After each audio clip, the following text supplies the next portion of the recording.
నాకు ఈశ్వర పార్షదులు కనపడాలి అని కోరుకున్న వాళ్ళు స్నానం చేసినప్పుడు ఏం చెయ్యాలి అని అడిగారు.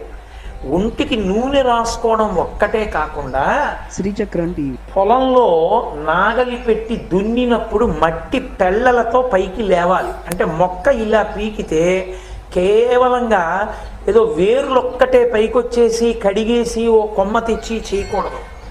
మట్టి బెడ్డలతో ఉండేటట్టుగా పైకి తీయాలంటే నీళ్లు పోసి బాగాను పైకి తీయాలి. తీస్తే అది మట్టితో పైకి వస్తుంది. శ్రీచక్రం టీవీ అలా మట్టితోటే తెచ్చుకోవాలి.